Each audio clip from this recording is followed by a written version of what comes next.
신앙인의 서재는 그의 신앙의 깊이와 폭을 보여주죠. 신앙과 사유를 더 깊고 넓게 만들 책으로 여러분의 서가를 꽉꽉 채우는 시간. 여기는 기독서가 클럽입니다. 저는 오늘의 호스트 김유미이고요. 오늘도 서가를 채워주실 세 분과 함께합니다.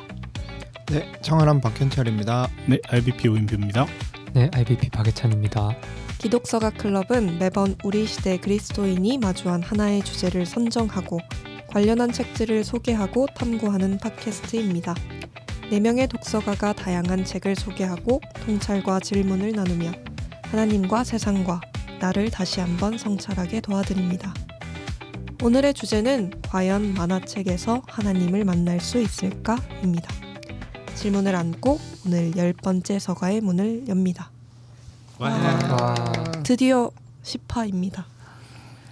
네, 드디어 마지막 화일 줄 알았다. 10화 예산을 넣어봤습니다. 이제 2자릿수 소감이 있으십니까? 소감이요? 네. 열심히 했다라는 생각이 듭니다. 정말 열심히 하셨나요? 우리가 10화까지 오는데 정말 간당간당하게 했던 인물 중에 하나 아닙니까? 어떠세요? 주변에서 뭐 잘 듣고 있다, 재밌게 듣고 있다. 근데 약간 크리스마스 에피소드 이후로 약간 죽은 느낌이에요. 그래서 저희가 10화를 맞이한 기념으로 아무도 이 2자릿수를 아닌가? 저만 그랬나? 2자릿수를 넘길 거라고 사실 기대하지 않았는데 넘은 기념으로 댓글 이벤트를 한번 해보려고 합니다. 와. 마지못해 댓글. 어떤 주제로 이벤트를 하려고 하냐면요. 저희가 앞으로 더 이런 이야기 저런 이야기 나눴으면 좋겠다 제안하고 싶으신 주제가 있으시면 이 이야기 듣고 싶다라고 댓글을 남겨주시면 좋겠습니다. 그럼 저희가 3분을 뽑아서 청월함에, 이번에는 청월함입니다. 청월함에 서가를 채우고 있는 책들 중에 보내드리도록 하겠습니다. IVP는 저번에 이벤트 할 때 새 책 주셨죠? 새 책을 드렸죠. 네. 네네네. 저희는 거의 새 책 같은 책으로 드리겠습니다. 이렇게 쫙 펴지도 않은 그런 책. 이번에도 아무튼 잘 골라서 의미 있고 가치 있는 책을 드리도록 할 테니까 좋은 댓글 달아주시면 감사하겠습니다. 네, 3분이 받을 수 있는 거죠. 그렇죠. 3분. 그렇게 하도록 하겠습니다.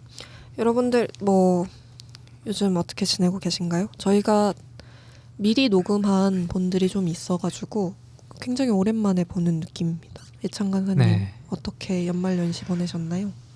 저는 언제 얘기한지 기억이 안 나는데 팟캐스트에서 방 정리를 하겠다는 선언을 했었는데 그거를 이뤄냈고요. 이러셨나요? 네? 네네, 이뤄냈고 굉장히 많은 책들을 덜어냈고 눈물을 머금고, 사실 방 정리에 거의 한 7, 8할은 책 정리이기 때문에 그거를 굉장히 많은 고민과 그 결단 끝에 해냈고, 책장을 샀어요. 회전형 책장을 샀는데 그게 거기 많이 적재량이 생각보다 훨씬 많아가지고 거기 꼭 끼우니까 착 정리가 되고, 그리고 의자도 독서용 의자 하나 사고, 그래서 거의 이제 아늑한. 그 집의 완벽한 정리는 이제 예찬 간사님 집을 나가는 거겠네요. 정말 완벽하게. 그렇죠. 약간 그 사람이 문제다 같은 느낌. 아무튼간에 이제 딱 정리하니까 이렇게 여유 공간도 많이 생기고 삶의 질이 좀 올라가지 않았나. 그럼 정리한 책은 어디로 갔어요? 일단은 알라딘에도 많이 팔았고요. 그리고 주위 사람들한테 뿌리기도 하고 당근에 팔기도 하고, 이건 여기도 주지도 못해 저기도 주지도 못하겠다는 거 그냥 버리기도 하고, 여러 방면으로 해결했습니다. 또 뿌듯하게 한 해를 시작하셨네요. 네네. 일단 올해 지금까지 최고의 어떤 선택이지 않을까. 얼마 되진 않았지만 그렇습니다. 임표 간사님은 어떻게 보내셨어요? 저는 좀 뭐랄까 별일 없이 좀 지냈고요. 네, 별일 없이 지낸 것 같습니다. 아니 뭔가 축하드립니다. 별일이 많아 보이는데요. 여러 가지 2026년에 이제 여러 가지 일들이 기획하고 있는데 그게 쉽지 않네요. 아무튼 뭐 골머리를 앓고 있는데 네, 잘 해보려고 합니다. 지금 저희가 안 보이는 라디오라서 수염을 기르셨는데 기르시는 거예요? 아니 못 자르는 겁니다. 저 그렇게 바빠서? 바쁜 게 아니라 귀찮아서. 귀찮아. 저는 이제 종강을 하기는 12월에 했는데 이제 12월이 대림과 성탄의 달 아닙니까? 그래서 교회 학교 사역자로서 아주 바쁘게 보내느라 방학을 제대로 맞이하지 못했는데 이제 성구영신까지 하고 새해를 맞이하니까 이제 조금 방학이 실감이 나서 방학을 제대로 보내고 있고요. 그래서 지우개 도장을 파고 있습니다.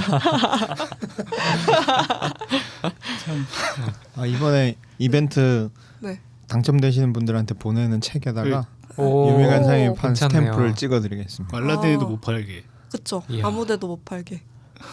헌책을 주는 주제에 알라딘 아치들이야. 알라딘에도 못 팔게. 시작해볼까요? 네. 한 번 더 나에게 질풍 같은 용기를. 이 문장에 가슴이 두근대는 분들이 계실까요? 누군가에겐 야구장의 응원가로, 또 누군가에게 선거 유세송으로 익숙한 이 곡. 알고 보면 쾌걸 근육맨 2세의 주제가 질풍가도의 가사입니다. 만화라고 하면 어린이들의 전유물이라고 생각하시는 분도 계실까요? 만화에서 질풍 같은 용기를 배우고 폭풍 같은 사랑을 배운 저로서는 아주 발끈하게 되는 이야기입니다. 그래서 오늘의 주제는 과연 만화책에서 하나님을 만날 수 있을까입니다. 가벼운 질문과 함께 이야기를 시작해볼까요? 여러분들에게 기억에 남는 만화 주제가가 있습니까? 어떠신가요?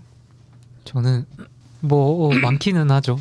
굉장히 많은데 어쨌든 되게 매 화가 끝날 때 또 시작할 때마다 그 노래가 나오잖아요. 그쵸. 그러니까 되게 세뇌에 탁월한 어떤 그게 있는 만화 주제가라고 생각이 들고, 그 중에서 뭐 이게 에피소드 때문에 좀 기억에 나는 거는 그 제목이 되게 귀여운데 무적 캡틴 사우루스라는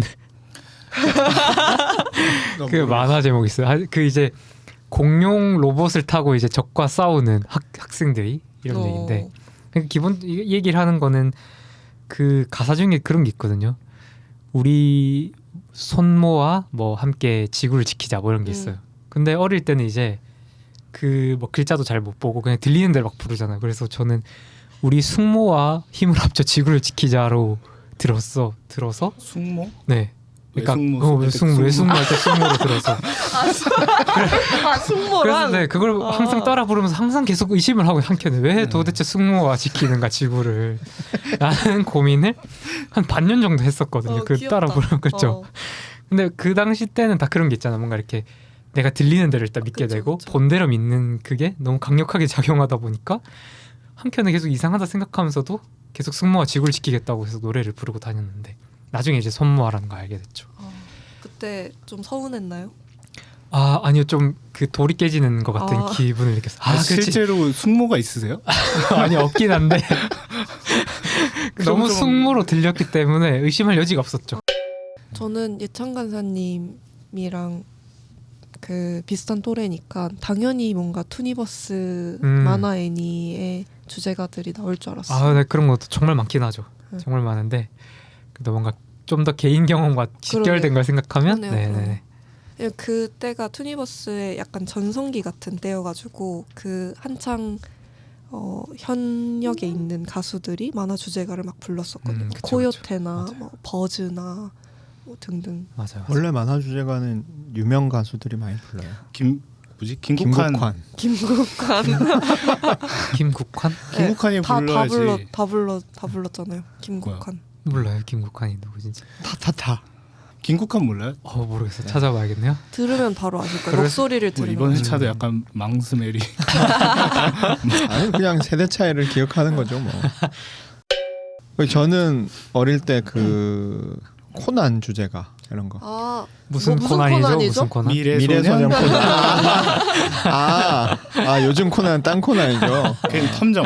네. 그렇죠. 옛날에 미래소년 코난 주제가랑 태양소년 에스테반 뭐 이런 거 많이 따라 불렀던 기억이 나고, 왜 김국환 선생님께서 부르셨던 네, 푸른 하늘 저 멀리 새 희망이 넘실거린다. 아, 하늘 높이 뭉게구름 피어난다. 은하철도 999. 그렇군요. 네. 그렇군요. 임표 간사님은 뭐예요? 저는 그 베르사유의 장미, 네. 네. 네미시스. 아니 죄송해요. 오스칼, 오스칼. 너는 음. 장미로 태어난 뭐 오스칼, 오스칼. 네. 정열과 뭐 저희 초등학교 때 그 음. 담임 선생님이 그 노래 가사를 다 이제 전지에 적으시고 오. 그걸 다 같이 반 아이들이 부르는 시간이 있었어. 선생님이 쫙 펼쳐주시고 시작하면 그 노래를 신나게 부르는 거예요. 넘기면서. 네네. 요즘에는 근데 이런 만화 주제가를 아이들이 잘 알지 않을걸요? 왜냐면 맞아요. 오프닝 스킵 누르잖아요. 오프닝 음. 스킵은 누르는데 네. 그래도 그 중간에 나오기도 하고 그래서 좋아하죠. 저는 뭐 만화 주제가도 많이 읊을 수 있지만 갑자기 그 뭔가 에피소드마다 생각나는 이라고 하셔서 저는 클래식을 만화로 배운 것 같아요. 명탐정 코난에 되게 중요한 에피소드 중에 월강 소나타가 들어가 있는 에피소드가 있었어요. 그래서 그때 저 학교도 들어가기 전이었는데 그걸 비디오 테이프로 본 거예요. 그래서 그 부분에 나오는 그 피아노 선율이 너무 강렬해서 계속 그 부분만 봤던 기억이 있어요. 그래서 초등학교 음악 시간에 선생님이 뭔가 이렇게 틀어줬는데 그 월강 소나타가 나와서 누구보다 빨리 손을 들고 월강 소나타입니다라고 외쳤던 기억이. 이제 들어가 볼까요? 제가 가지고 온 책은 아베야로 만화가가 그린 심야식당입니다. 주제에 맞는 만화책이 뭐가 있을까 제가 책장에서 조금 고민을 하다가 이 책을 골라보았는데요. 많이들 아시겠지만 그리고 또 한국에서 많이 사랑받은 작품이어서 더 많이 아실 것 같은데 이 심야식당은 밤에만 열리는 식당입니다. 말 그대로. 그래서 영업시간은 밤 12시부터 아침 7시까지. 메뉴가 따로 정해지지 않았고요. 손님들이 와서 뭐 이거 돼요? 라고 물어보면 되는 한 재료가 있는 한 그 음식을 내어주는 마스터가 있는 식당입니다. 제가 이 식당을 소개해드리고 싶었던 이유는 이 식당에는 멋진 사람이 한 명도 나오지 않기 때문이에요. 그리고 사실 우리의 일상 중에서 낮에 뭔가 일과 중에 마주치게 된다면 친해지고 싶지 않은 사람들이 참 많이 나옵니다. 이 만화와 관련해서 친구들이랑 대화를 한 적이 있었는데 이런 교회를 하고 싶어 라고 할 때 심야식당이 등장하기도 했었어서 이 만화에서는 하나님을 만날 수 있지 않을까? 뭐 이런 생각을 하고 가지고 나왔습니다. 각 에피소드가 메뉴예요. 손님들이 시킨 메뉴. 그 1편에 그러니까 1권의 첫 에피소드는 빨간 비엔나 소세지인데요. 그러니까 이렇게 되게 음식들도 멋진 음식들이 아닌 거죠. 손님들이 막 들어와서 뭐 여기 제비집 수프 있어? 막 뭐 있어? 되게 멋있는 음식들을 막 이렇게 이야기를 하는데 마스터가 엄청 약간 시니컬하게 우리 집엔 그런 거 없어요. 막 이렇게 이야기하거든요. 근데 처음 온 손님이 그러면 빨간 비엔나 소세지 돼요? 라고 이야기를 할 때 마스터가 엄청 무서운 얼굴로 문어 모양으로 잘라드릴까요? 이렇게 이야기해요. 저는 일단 이 심야식당 만화를 만화책이 아니라 사실 드라마로 봤어요. 대부분 그럴 것 같아요. 그럴 것 같아요. 그러니까 만화 원작이 있었다는 것도 사실 몰랐는데 만화 원작의 1편의 소세지라면 사실 드라마도 아마 드라마도 1편 드라마도, 소세지거든요. 네, 맞아요. 같을 거다 이런 생각을 했는데 그 만화가 진짜로 오늘 주제가 이제 만화책에서 하나님을 만날 수 있는가라고 하는 것으로 생각해 봤을 때 와 이거 진짜 좋은 만화다 이런 생각을 했거든요. 거기 죄인들의 식탁이잖아요. 그러니까 사실은 그 신주쿠라고 하는 그 진짜 엄청난 그 번화가 그 뒤편에 거기에서 이제 뭐 스트리퍼나 아니면 조직 폭력배나 아니면 무슨 어떤 술집 마담이나 뭐 이런 사실 사회에서 좀 이제 친해지고 싶지 않은 간사님이 말했던 것처럼 그런 사람들이 그 저녁에 자기네들은 저녁에 일하니까 그 저녁에 식사를 때우기 위해서 있는 그 신주쿠 뒷골목의 작은 식당인데 거기에 그 구조도 딱 이렇게 작은 이제 바 테이블이고 거기 모여든 사람들이 마치 예수님이 이제 그 마태와 함께 식사하던 그리고 다 메뉴도 다 달라. 다 자기가 원하는 거 그에 맞춰서 다 해주는. 그때 진짜 여기서 하나님 경험할 수 있겠다라고 하는 생각을 했어요. 유미 간사님 선택한 것 보고. 이 심야 식당의 만화가 아베야로는 내 만화가 쓸모없는 만화이길 바란다 라고 이야기했어요. 이분은 자기 만화가 지식이나 감동을 주는 만화가 아니라 그저 즐거웠으면 좋겠다라고 이야기했는데요. 저는 그 이야기가 묘하게 듣기가 좋았습니다. 사실 제가 만화책을 읽게 되는 순간이 글이 눈에 안 들어올 때거든요. 뭔가 읽고 싶은데 글은 들어오지 않을 때. 그래서 만화를 읽으면서 휴식을 취하는 저로서는 감사한 이야기였습니다. 저는 만화가 그저 즐거워서 좋은 것인데요. 여러분에게 즐거움만으로 충분한 것이 있으신가요? 정말 즐거움만으로 대하는 것은 뭐가 있을까 이렇게 생각했을 때 음악 듣는 게 생각났어요. 왜냐하면 그걸로는 내가 뭘 못하기 때문에 뭐 흉내 낼 수도 없고 오로지 듣고 뭐 오로지 듣고 아 좋네 그거 외에는 뭐 별로 할 그게 없기 때문에 그래서 그런 좀 순수함과 좀 뭐 더 이상 그걸로 그 욕심내지 못하는 그런 대상에 대해서 순수하게 즐길 수 있겠구나 뭐 그런 생각이 저는 좀 들었고 심야식당 이야기 듣다가 심야식당이 교회라고 치면 그리고 심야식당 이야기를 읽으면서 하나님에 대해 생각하면 마스터는 누구일까? 성부, 성자, 성령 중에 누구일까? 뭐 이런 생각을 좀 해봤어요. 목사님 아닐까요? 목사님? 네. 난 성령님이라고 생각했어요. 그래요? 왜요? 나는 마스터는 마스터라고 생각했는데 왜 성령님이라고 생각하셨어요? 위로해주잖아요, 되게. 뭔가 요리해주고 위로해주고. 그래서 그 와서 추억의 음식을 시키고 나면 이제 그 사람의 그 추억에 대한 이야기를 막 하고 다시 마지막에는 다시 식당에 와서 뭐 그 음식을 한 번 더 먹고 이제 보통 이런 구조로 이야기가 진행되는데 그 과정에서 떠올리게 해주고 직면하게 해주고 치유해주는 그런 역할을 마스터가 음식을 통해서 이렇게 해주는 것 같아서 성령님이 아닌가 이런 생각을 좀 해봤습니다. 여기까지 뭔가 중년의 무게를 들으셨다면 예찬 간사님의 심야식당 그 후기와 또 즐거워서 좋은 것이 안 봤을 것 있으신가요? 같은데? 네, 저는 오, 그러시군요. 취향이 아닐 네네. 거예요. 그럴 수도 진짜? 있을 것 같고 제가 그 시리즈물을 잘 못 봐요.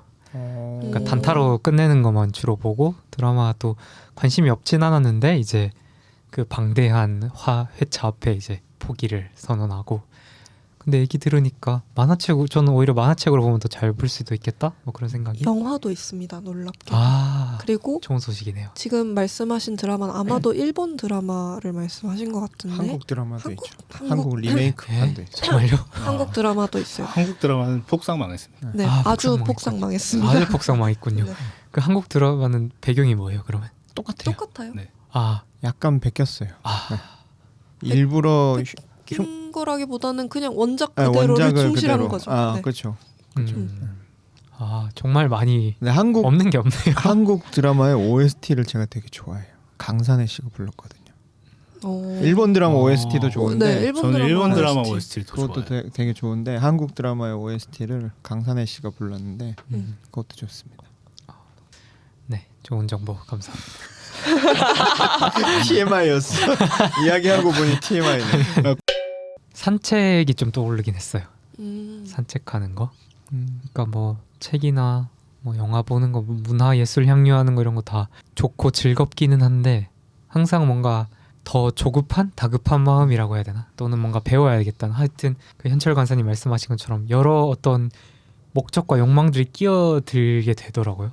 다른 건. 근데 산책은 이제 난 산책을 더 잘하고 싶다 할지 더 열심히 산책하고 싶다 이런 마음이 사실은 들기 어려운 어떤 활동이라고 생각이 들고 딱 진짜 자기 만족하면 끝나는 거고 뭐 덜 못하기도 어렵고 잘하기도 어려운 그런 어떤 순수 향유적인 활동 그래도 그 하는 순간만큼은 되게 즐거움이 거의 지배적인 시간이지 않을까.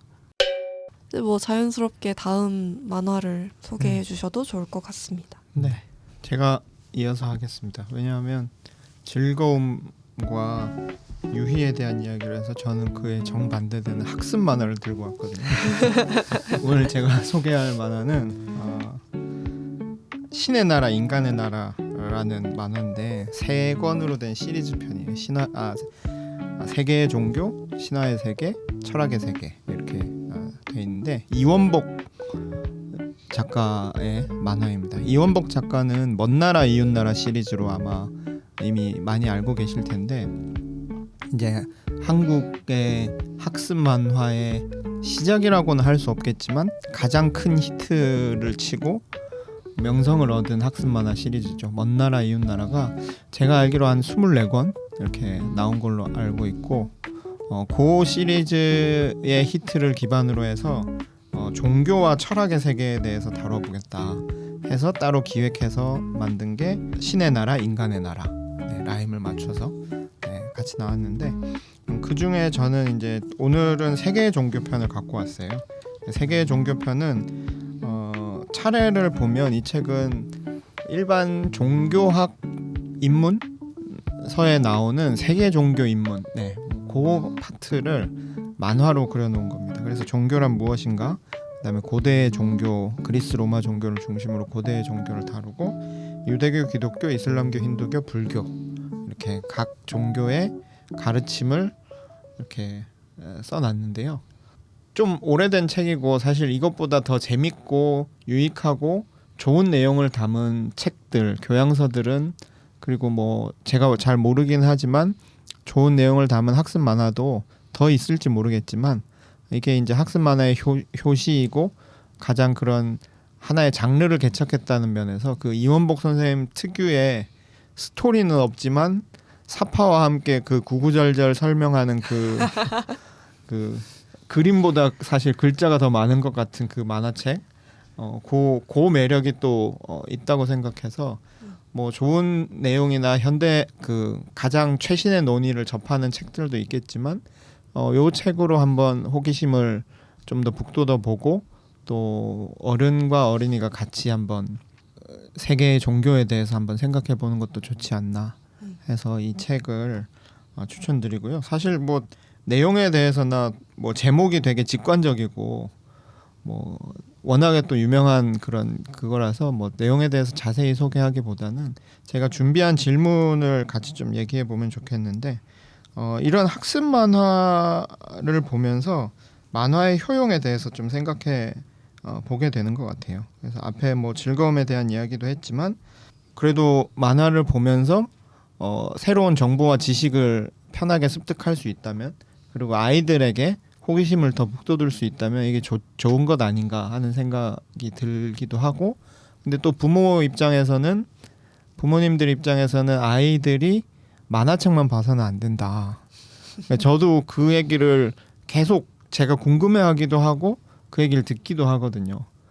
어느 정도로 줄글책을 보도록 아이를 이렇게 지도해야 하는가 그리고 만화책을 어느 정도 금지해야 하는가 이런 고민들을 하는데 그런 면에서 우리가 이제 만화에서 정보를 얻는다는 게 얼마나 가능한지 그리고 그게 또 조심해야 할 부분은 없는지 뭐 이런 얘기 한번 해보면 좋겠다 싶습니다. 저와 비슷한 연령대의 사람들 중에 수상하게 그리스 로마 신화에 대해서 잘 아는 친구들이 있다면 그는 분명 그리스 로마 신화를 아주 애독한 독자였을 것이고 또 저는 한자 교육 세대가 아니에요. 근데 또 한자를 잘 아는 사람이 있다면 그는 분명 마법 천자문을 보았을 것이고 뭐 그렇죠. 그래서 저도 떠올려 봤는데 저도 그리스 로마 신화 너무 재밌게 읽었고 마법 천자문도 꽤 읽었던 것 같고 예찬간사님 아실지 모르겠는데 어디에서 살아남기 네 알죠. 아세요? 무인도에서 그걸 살아남기. 읽은 세대죠. 그렇죠. 네, 그렇죠. 무인도에서 살아남기. 저는 정수기 정도는 만들 수 있다.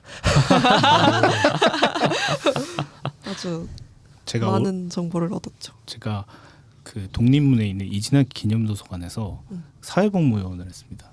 거기 어린이 도서관 그 맡아서 이제 대출해주는 걸 했는데 책을 정리하면 지금 말한 세 책이 너덜너덜 마법 전자문, 살아남기 시리즈, 그다음에 또 뭐였죠? 그리스 로마 신화. 이게 진짜 너덜너덜. 그리고 네. 하나 더 있어요. Y. Y. Y에 Y, 어떤 맞아. 아주 제가 그 시작부터였는데 똥과 그 성과 뭐였지? 여튼 그런 게 있어요. 그 두 책만 너덜거려요. 뭐 질문에 조금 더 대답을 해보자면 저는 충분히 있을 거라고 생각하고 어느 시기에 나의 어떤 교양을 책임져줄 책들이었다.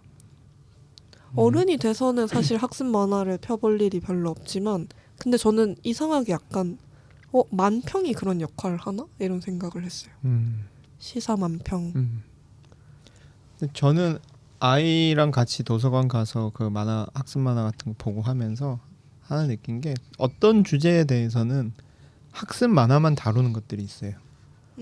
최근에 이제 제가 동물권에 관한 책들을 보다가 어른들한테는 쉽게 접근할 만한 동물권 결혼서가 보기 좀 힘들고 청소년용으로 되게 많아요. 그러니까 완전 만화책은 아닌데 그리고 그런 어떤 과학 상식 같은 것들 그런 것도 애들 학습 만화에 나오지 어른들은 다 까먹은 내용들인데 그래서 어른들도 아이들과 같이 이런 독서하는 거는 굉장히 교양을 위해서 또 새로운 정보와 지식을 계속 습득하는 데 있어서 중요한 통로가 될 수 있다는 생각을 좀 하게 됩니다.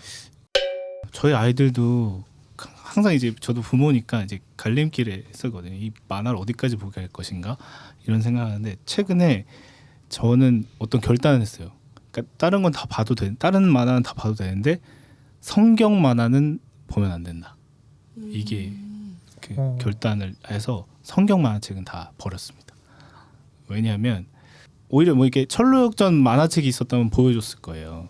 근데 성경을 만화로 만든 건 너무 비약도 많고 그 다음에 막 좀 더 상상의 영역에 둬야 할 것들을 너무 그 아주 가벼운 갇히니까. 이미지로 이제 만들어 버리니까 아이들의 신앙에 별로 도움이 되지 않을 것 같다 이런 생각을 했고 하여튼 마법 전자문은 반드시 보게 해야 되는 만화 중에 하나고 필독서죠. 필독서. 살아남기나 이런 건데 어쨌든 저희 집은 오늘 주제에 맞춰서 만화책으로 하나님을 만날 수 있을까라고 하는 주제에 비추어 보면 성경 만화로는 하나님을 만나기 어렵다는 게 이제 제 결단이었고 우리 집에서는 다 치웠습니다. 그리고 뭘 샀냐면 유진 피터슨의 메시지를 샀어요.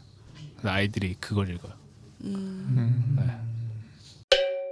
근데 지금 해주신 말씀에 학습 만화의 어떤 문제점이 잘 드러나는 것 같아요. 저도 먼 나라 이웃 나라를 엄청 즐겁게 봤는데 나중에 돌이켜 보면 이것은 작가의 어떤 가치관이 너무 많이 들어간 정보였다라고 생각했던 부분들이 제법 있었던 것 같거든요. 그러니까 근데 이거를 만화로 보고 어떤 이게 정보다, 학습이다라고 생각하니까 그걸 어떤 필터링 없이 뭔가 사실로 그냥 받아들이게 되는 것이 학습 만화라기보다는 어떤 학습을 목적으로 한 글들, 그림들에 좀 필연적으로 맞닿는 문제점일 수 있지 않을까? 이런 생각이 들긴 하네요.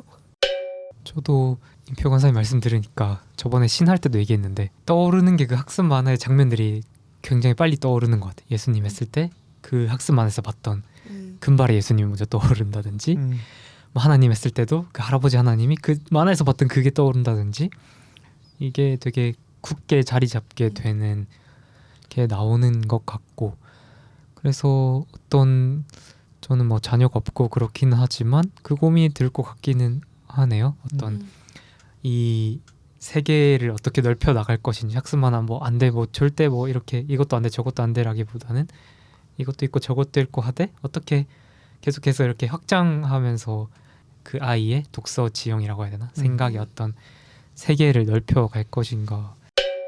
넘어가 볼까요? 아니면 정리를 해주시겠어요? 정리요? 뭐 나도 모르겠는데 무슨 아니 이 책은 어떠셨어요? 이 신의 책이요? 나라 인간의 나라. 신의 나라 인간의 나라요? 네. 그냥 뭐 내용이 막 특별하거나 그렇지는 않았어요. 근데 사실 요런 주제를 다루는 만화책은 크게 많지 않아서 네, 의미 있는 책이라고 생각하고 저희 애한테도 보여주려고 그랬는데 저희 먼 나라 이웃 나라는 집에 없고 신의 나라 인간의 나라는 세 권 다 있거든요. 보라 그랬는데 안 보더라고요. 그렇죠. 한 페이지 보자마자 이제 이게 뭐가 아직은 좀 아닌가 보다 뭐 이런 생각하고 있어요. 자, 세 번째 오늘 제가 소개할 만화책 IBP 출판사의 영생을 주는 소녀입니다. 영생을 주는 소녀는 총 3권의 책이고요. 그 인터넷으로 사람들이 이제 웹툰으로 보던 것을 저희가 책으로 만들어서 출간한 책이고요. 이 책은 2명의 여자 주인공이 등장합니다. 한 명의 여자 주인공은 성폭행을 목사에게 당하여 괴로운 인생을 살고 있는, 또 한 여성은 자기 아버지가 그런 일을 벌인 것과 아버지의 폭력으로 어려웠던 어린 시절을 보낸 두 여성이 주인공이고요. 그래서 그 두 여성이 그 한 남성에게 어떻게 복수할 것인가, 아니면 그를 어떻게 하나님 앞으로 다시 인도할 것인가, 그에게 어떻게 사과받을 수 있나, 이런 여러 가지 고민들을 하는 만화책입니다. 근데 이 만화책은 재미있게 토브라고 하는 어떤 기계 장치를 발명해요. 그래서 그 기계 장치로 한 사람을 완전한 지옥에 가둘 수도 있고 한 사람을 하나님이 원하시는 모습으로 바꿔놓을 수도 있는 그런 어떤 기계를 만들어서 그 기계를 통해서 벌어지는 여러 가지 이야기들, 그다음에 여러 가지 갈등들, 여러 가지 고민들이 녹아있는 만화책입니다. 읽어보신 분 있나요? 네. 읽어보셨어요? 어떠셨어요? 재밌었어요. 갑자기 모르니까. 개인적으로는 이 책이 그 마케터로서 마케팅하기 가장 어려운 책이었던 것 같아요. 왜냐하면 일단은 만화책, 기독교 출판계 시장에 만화책이 사실 그렇게 많이 이제 활성화되어 있지 않습니다. 게다가 이 만화책은 굉장히 뭐랄까 수위가 이게 높습니다. 이게 쉽지 않습니다. 뭐랄까 이렇게 어떤 살인의 장면도 있고, 그 다음에 일정의 어떤 뭐 노출도 있고, 그 다음에 어떤 조금 어린이들이나 청소년들이 좀 이해하기 어려운 어떤 관계들도 벌어지기도 하고, 그런 모든 것을 갖추고 있어서 참 진짜 마케팅하기 쉽지 않았거든요. 게다가 이 책은 일반 기독교 어떤 출판의 문법에서 얘기하지 않는 방식으로 결론을 지어요. 그러니까 확실히 이제 뭐 아사리판이 난다고 해야 되나? 그러니까 거의 뭐 파국이군요. 스포를 하면 안 되니까 제가 조심스러운데 굉장히 비극의 결말을 그렇구나. 맞습니다. 제가 여러분들에게 좀 함께 고민해 보면 좋겠다는 질문은, 저는 만화책을 통해서 하나님께서는 어떤 매체를 통해서도 다 우리에게 당신을 드러내실 거라고 생각해요. 근데 다만 이런 고민은 좀 생기는 거예요. 이 만화가 우리에게 보여주는 아주 비극의 현실에서도 우리는 여기서 또 하나님을 좀 느낄 수 있을까? 경험할 수 있을까? 이런 이야기. 근데 저는 그래서 더 하나님에 대한 생각, 뭐 기독교인으로서 나에 대한 생각을 더 많이 하게 됐던 것 같아요. 그 이야기 속에서. 사실 저는 영생을 주는 소녀를 안 봐서 어떻게 이야기하기가 좀 조심스럽긴 하지만, 이 이야기가 같은 결에서 뭔가 우리 한국 개신교의 치부를 드러내는 이야기였다면 나의 위치와 나의 뭐 선택들을 조금 더 고민하게 된다는 점에서 하나님을 충분히 만날 수 있지 않을까? 무슨 책이든지 결론이나 그 책의 어떤 이야기를 풀어가는 방식 자체는 저는 좀 중립적이라는 생각이 들고, 그 책의 작가가 그 이야기를 풀어가는 방식이기도 한데 어떤 관점과 문제의식을 갖고 어떤 세계를 보여주고자 하느냐, 그리고 그거를 보는 독자들이 어떤 세계를 보고 싶어 하느냐, 그게 이제 우리가 책을 통해서 누구를, 또 어떤 세상을, 어떤 하나님을 만날 수 있느냐를 결정짓는다는 생각이 들고요. 영생을 주는 소녀 같은 경우에는 저는 굉장히 재밌다고 생각했는데, 이제 그 기독교 만화에도 두 종류가 있어요. 김민석 작가가 그 에클툰 그룹이 등장하기 전에는 사실 기독교 만화는 다 학습 만화여서 만화 주기도문, 뭐 만화 기독교 강요 아니면 작화랑 스토리 중심이라고 해도 고전을 만화 성경이나 만화 철로역정 뭐 이런 고전을 이제 작품화한 게 대부분이었는데 김민석 작가는 아예 새로운 스토리를 만들어내고 그 스토리를 바탕으로 진짜 만화를 그려가지고 그 안에 어떤 주제 의식을 담아내고 있는데 그 중에서도 이제 영생을 주는 소녀는 가장 좀 비극적이고 음울한 약간 그런 기운이 이렇게 있는 분위기가 있는 그런 만화인데 저는 이야기가 복합적이고 뻔하지 않은 결론이 나서 되게 좋았고 주제도 어떤 신정론 문제나 여성들의 현실, 고통 문제도 다루면서 또 동시에 그걸 해결하기 위해서 과학과 뇌과학과 뭐 이런 것들을 이렇게 섞어가지고 생각거리가 굉장히 많아서 요 정도로 생각할 재료를 던져주고 여지를 던져주는 만화라면 충분히 하나님과 세상을 바라보는 우리의 관점을 훈련시킬 수 있고 또 실험하게 할 수 있어서 하나님을 잘 만난 것 같습니다. 보면서. 그러니까 저는 이제 말씀하셨듯이 학습 만화가 갖는 한계가 있다는 생각이 들어요. 그러니까 저번 이제 고전에 대한 얘기를 나눌 때 우리 유민 간사님이 페다고지에 대한 그 책을 소개해줬잖아요. 그 책도 사실은 막 은행식 이게 막 학습을 너 이거 알아야 돼라고 하는 어떤 전폭 이게 주입식 교육이 아니라 그러니까 너가 어떤 생각을 갖고 살아야 하는지에 대한 어떤 단초들을 주면서 자기 스스로 뭔가 생각할 수 있게 하는 방식이 되게 중요한데 저는 그 중요한 방식에서 내러티브라고 하는 것, 그러니까 이야기라고 하는 것이 그냥 우리에게 너무 막 강압적으로 학습하지도 않으면서 우리가 그 이야기 속에서 뭔가 스스로 많은 어떤 화학적인 어떤 것들을 일으키면서 다양한 생각들을 좀 해볼 수 있게 하는 방식인 것 같아요. 그런 의미에서 영생을 주는 소녀는 그러니까 비극이라고 하는 내러티브를 이 기독교 출판 시장 끝에 아주 건전하고 온건한 이 기독교 출판 시장에 던진 핵폭탄 같은 어떤 것이 아니었나. 핵폭탄 정도는 아니고요. 다이너마이트 한 두세 자루 정도 아니었나. 다들 동의가 되지만 중요한 부분이 있어요. 마지막엔 이제 한 줄기 햇빛으로 끝이 난다. 아니, 결론이? 네, 아주 비극은 아니고 어떤 희망 여지가. 근데 저는 그것도 비극이라고 생각해요. 그러니까 다시 누군가를 뜯어고칠 수 있겠다는 생각으로 다시 뭔가를 하는 거잖아요. 그게 너무 비극적이던데. 뜯어고칠 수 있다. 그러니까 다시 토부를 어떻게 해보겠다. 그 기계로. 안돼 스포 나와 이러면 조심해요. 자, 우리 예창 간사님이 이걸 편집하셨거든요. 예창 간사님 얘기를 들어보죠. 네, 제가 2, 3권을 1권이 사실 먼저 나왔고 2, 3권이 이제 그 웹툰 연재가 끝나고 같이 나오게 되면서 2, 3권을 제가 편집을 했는데 일단은 그 간략하게 말씀해 주셨지만 이게 그 인간을 회심시킬 수 있는 기계를 만들어내는 이야기거든요. 그러니까 우리가 회심이라고 하는 건 굉장히 인격적이고 그 어떤 초월적인 그 순간들이라고 보통은 이야기를 하지만 그걸 뇌를 건드려 가지고 이 사람 회심시킬 수 있으면 그럼 이거 사용해야 되나? 개발해야 되나? 그럼 기독교 신앙은 뭐 되지? 구원은 어떻게 되는 거지? 뭐 이까지 가복하게 되는 거죠. 근데 뭐 뇌과학 연구들을 봤을 때에 뭐 가능성이 아주 없어 보이진 않는 것 같고 혹시나 진짜 이렇게 가다가 되는 거 아닌가 뭐 이런 생각도 들게 되고 그러니까 이 책이 가지고 있는 질문, 던지고 있는 어떤 화두가 뭐 만만하지 않은 거죠. 그러니까 내다보는 책이라고 생각은 드는 것 같아요. 지금 현실 속에서 뭐 아니면 과거 신앙이 어쨌거니 또 물론 중요하지만 이렇게 되면 우리 기독교 신앙이 앞으로 어떻게 되는 거지? 를 시선을 돌려서 밖으로 보게 만드는 책이기 때문에 그거 주는 어떤 뭐랄까 쾌창함 이렇게 확 나가는 느낌이 있고요.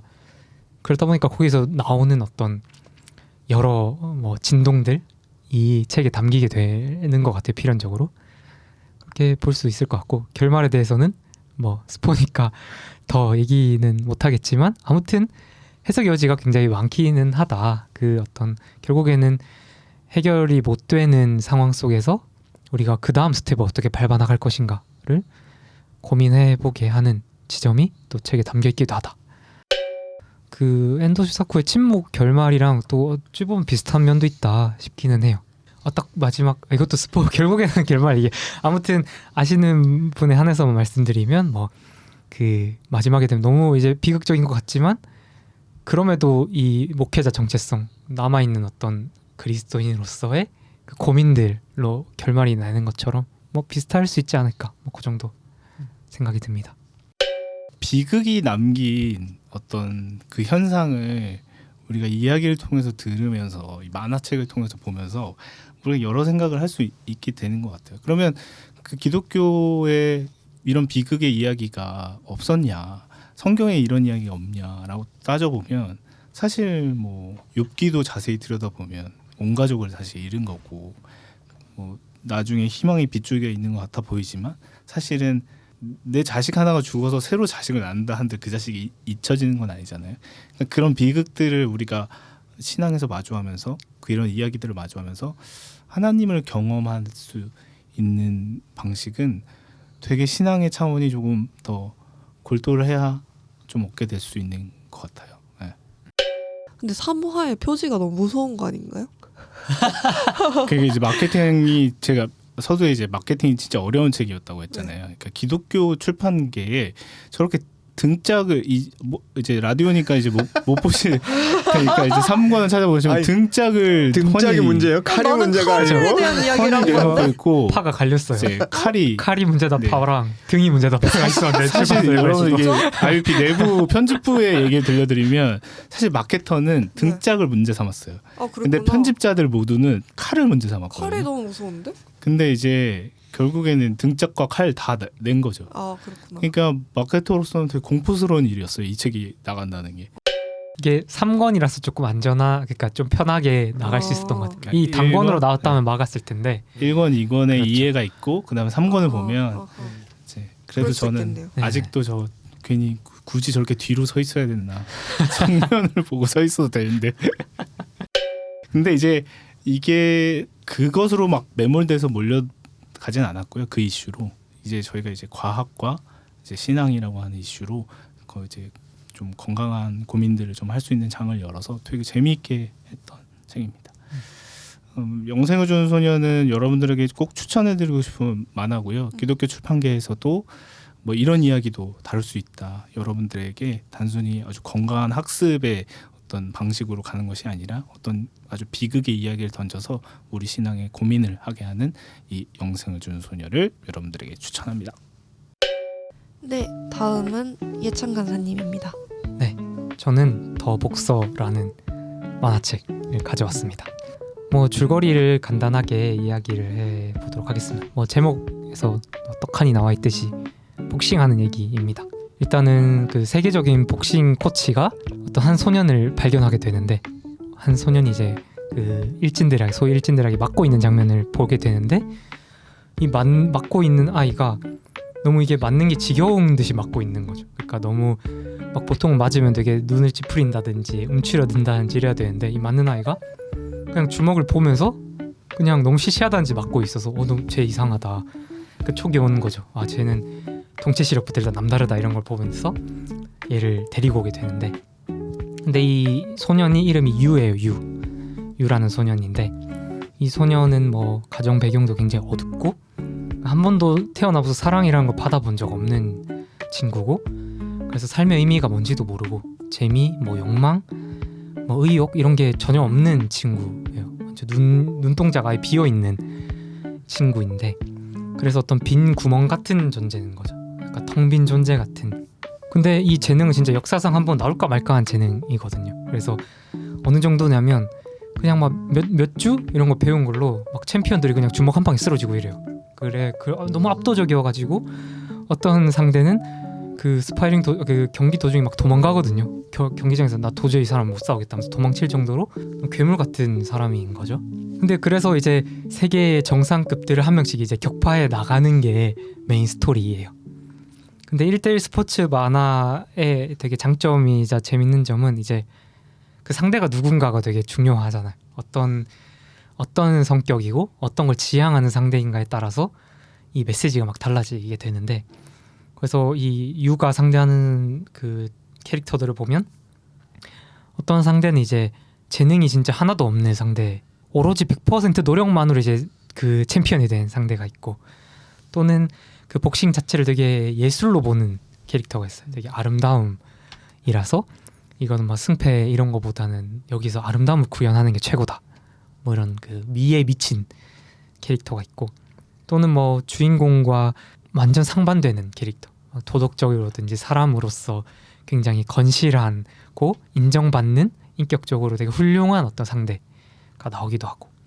그래서 주인공이 있던 다양한 이런 사람들, 그러니까 그들 각자가 상징하는 어떤 인생의 어떤 측면들, 가치관들과 대결하는 거죠. 그래서 이 대결 구도가 사실 그렇게 돼요. 그러면 그러니까 유가 상징하는 어떤 허무, 인생의 무의미랑 각 상대들이 상징하는 어떤 아름다움이랄지 뭐 노력이랄지 사랑이랄지 이런 것과 대결하면서 그게 누가 이길 것인가, 어떤 가치관이 더 우위에 있는 것인가, 뭐 이런 철학적인 질문을 던지는 그 장면들과 전개들이 있습니다. 뭐 재밌는 거는 이제 최종 상대인데, 최종 상대는 이제 전설의 복서예요. 그 제이라는 복서인데요. 혹시 왜 제이인지 알고 계시는 분 있으신가요? 지저스. 맞습니다. 진짜 지셨어요? 네, 지저스를 상징하는. 몰랐는데 제이하면 지저스 아닙니까? 네, 맞아요. 이게 되게 독특한 작품이기는 해요. 네이버 웹툰에서 되게 일반인 상대로 그 작품을 펼친 건데 되게 기독교적 메시지가 강하게 들어가 있는 작품에, 그래서 그러면 결국 마지막에는 이제 그 질문이 되는 거죠. 그 제이는 유를 이길 수 있을까? 그러니까 결국 이 무의미한 이 친구를 제이는 구원해낼 수 있을까? 뭐 이 질문이 사실은 작품 마지막에 놓인 질문인데, 그래서 이거를 따라가다 보면 여러 뭐 휴머니즘적으로도 그렇고 뭐 실존주의, 뭐 기독교적 메시지 이런 게 다양하게 담겨 있어서 네, 읽어보시면 정말 좋을 것 같습니다. 저 사실 몰랐는데 이 BGM, 웹툰의 BGM 작업을 위러브가 했더라고요. 맞아요. 이게 연재되는 중에도 되게 기독교적 모티브가 많다고 유명했었어요. 네. 근데 보시진 않았고 알고만 있으신. 저는 솔직히 말하면 그 기독교적 모티브가 많다 그래서 별로 안 보고 싶었어요. 웹툰을 잘 안 보기도 하고. 네네네. 네, 약간. 네. 네네. 그래서 약간 이게 뭐 어디까지 스포일지 모르겠지만 그 제이 이전까지는 완전 거의 인간에 대한 싸움이거든요. 그래서 제이가 나오면서 좀 기독교적 모티브로 좀 확 도는 느낌이 있어서 거기에 대한 어떤 독자들의 그 호불호가 좀 갈리기는 해요. 근데 그 전까지는 거의 뭐 모든 사람들이 극찬했던 거 웹툰이어가지고 아무튼 그렇게 너무 오글거리지 않게 잘 풀어냈다. 굉장히 수작이라고 볼 수 있을 것 같고. 그래서 제가 가져온 질문은 좀 아까 얘기랑 연관이 되지만 그거예요. 만화에서 만난 매력적인 적 혹은 빌런은? 이라는 질문이에요. 그러니까 만화라고 하면 뭐 모든 만화가 그렇진 않지만 기본적으로 어떤 대결 구도 또는 빌런 이런 걸 빼놓을 수 없죠. 그래서 더벅서도 경기 상대가 누구냐에 따라서 작품의 전개나 메시지가 좌우되는데, 그 드래곤볼의 뭐 프리저 그리고 배트맨의 조커 같은 되게 엄청난 주인공을 거의 넘어설 것 같은 빌런들도 생각이 납니다. 그래서 여러분의 최애 빌런을 좀 공유해 주시면 좋겠습니다. 빌런 얘기를 들으니까 그러니까 제가 보는 만화가 뭐 많지는 않아가지고, 근데 저는 고등학교 때부터 열혈강호를 보고 있거든요. 지금 90 거의 100권 가까이 됐는데 저도 아직 연재를 하고 있군요. 네, 저는 이제 그 연재분을 계속 따라가면서 보고 있는데, 거기가 이제 빌런이라기보다는 그 구도가 정파와 사파의 대립, 그리고 그 정파와 사파의 대립을 이렇게 통합하기 위한 빌런으로서 마신이 이렇게 나오는 그런 구도예요. 그래서 이제 마신과 싸우면서 정파와 사파가 서로를 이해하고 통합하게 된다, 뭐 그런 얘기인데, 그 얘기에서 지금 사실 뭐 이건 뭐 스포는 아니고 아직 연재되는 거라서 최신 연재작에 정파의 거두인 천마신군과 정파의 거두인 검황과 사파의 거두인 천마신군이 이제 야 이제 우리는 은퇴할 때가 됐다. 이제 이 열혈 강호는 저 다음 세대의 것이다. 막 이렇게 하는 거에 제가 되게 감동을 받았었거든요. 그래서 근데 그 다음 세대가 등장하게 하는데 이제 그 마신이라는 빌런이 큰 역할을 하는데 뭐 그 장면이 떠오르네요. 사실 저는 삼국지를 만화로 먼저 봤거든요. 네네네. 그래서 이문열 이희재 만화 삼국지가 저의 첫 삼국지였는데 늘 조조의 팬이었습니다. 아 조조가 어떤 면이 좋죠? 조조가 사실은 조조가 어떤 면이 좋았다기보다는 유비의 무능함이 너무 싫었다. 그러니까 사실 지금 너무 조숙했던 거 아니에요? 지금 생각해 보면 뭔가 적절히 사람을 모으고 이것도 굉장한 재주라고 사실 지금 와서는 좀 생각하게 되었는데 그 당시에 너무 매력 없는 캐릭터라고 생각했어요. 이렇게 세상 밍숭맹숭한 주인공이 있다니. 그에 반해서 조조는 굉장히 자극적인 맛이잖아요. 네. 저는 그랬던 것 같아요. 오늘 이렇게 만화로 이야기를 나누어 보았는데 다들 어떠셨나요? 근데 예찬 선생님 주로 웹툰을 많이 보시는 것 같고. 네네네.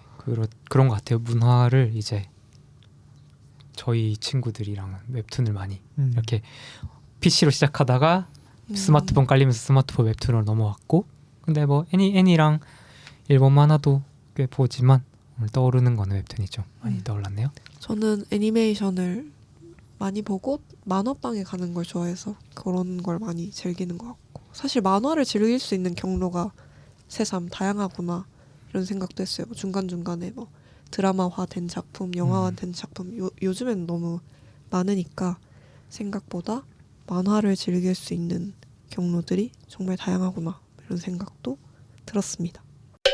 어떤 매체로든 하나님은 드러나시는 것 같아요. 특히 까먹고 있었어. 특히 뭔가 정보를 주려고 하는 골똘한 노력이 아니라 그냥 이야기를 우리 삶에 던지려고 하는 만화책은 뭐 어쨌든 하나님을 좀 볼 수 있게 만든다는 생각이고, 다만 이제 그 그림으로 표현된 무언가가 우리가 더 깊게 더 멀리 상상할 수 있는 것을 제한하지 않는다면 되게 좋은 유익한 도구일 거다라는 생각을 해봅니다. 네, 저는 뭐 스토리가 있는 뭐 저는 학습 만화 오늘 소개하기는 했지만 스토리가 있는 만화를 보면서 그 임표 간사님은 그 그림으로 그려진 게 어떤 제한하는 상상력에 대해서 이야기했지만 그 글자로는 사실 상상하기 힘든 부분들까지 디테일하게 그려주는 이제 그렇게 작가들이 상상하고 그려놓은 것들을 통해서 우리의 좀 부족한 상상력이 보완되는 면도 좀 있고, 또 마음껏 소설이나 뭐 영화나 이런 거에서 마음껏 표현하지 못하는 것들을 자유롭게 표현하는 면에서 또 만화의 장점도 있고, 또 그런 게 우리의 어떤 종교적 상상력도 더 발전시킬 수 있는 여지가 있지 않나, 뭐 그런 생각도 좀 해봅니다. 네, 저는 반복해서 이야기하지만 재밌어서 좋아합니다. 오늘도 함께 해주셔서 감사합니다. 심야식당은 밤 12시부터 아침 7시까지 운영합니다. 심야식당에서 먹고 싶은 것을 주문하면 그날 들어온 재료로 만들 수 있는 것은 만들어서 대접한다는 것을 영업의 방침으로 삼고 있습니다. 기독서가 클럽은 매주 한 번 여러분을 찾아옵니다. 듣고 싶은 주제가 있으신가요? 댓글로 남겨주세요. 그날 들고 온 책으로 이야기할 수 있는 것을 정성껏 이야기하도록 하겠습니다. 책으로 신앙과 삶을 깊이 사유하는 시간, 기독서가 클럽. 다음 시간에 다시 찾아뵙겠습니다. 감사합니다.